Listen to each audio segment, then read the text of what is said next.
বন্ধুরা, এখন আমরা একটা খেলা খেলবো।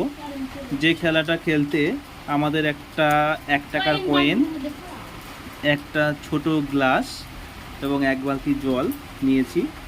এখন এই গ্লাসটাকে জলের ভিতরে দেব। জলের ভিতরে দেওয়া হয়ে গেছে, দেখুন। এখন আমাদের কাজ হবে কি, কাজটা হলো এই 1 টাকার কয়েনটাকে উপর থেকে ফেলতে হবে। এরকম করে জলের মধ্যে ওই গ্লাসটায় ফেলতে পারবে, যে ফেলতে পারবে সে 100 টাকা পাবে। তো এখন প্রথম প্রতিযোগিনী ফেলার চেষ্টা করছে, দেখা যাক। পড়েনি, সাইড হয়ে গেছে, দেখুন সাইডে পড়ে গেছে। এখন দ্বিতীয় প্রতিযোগিনী ট্রাই করছে, দেখা যাক কি হয়।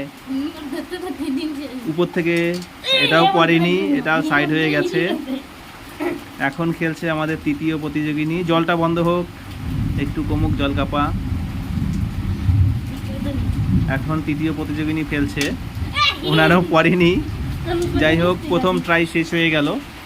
এখন আবার দ্বিতীয় ট্রাই চলছে, দেখা যাক দ্বিতীয় ট্রাই ফেলতে পারে কিনা।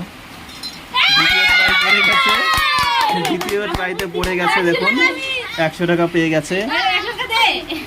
দাও 100 টাকা দাও, 100 টাকা দাও।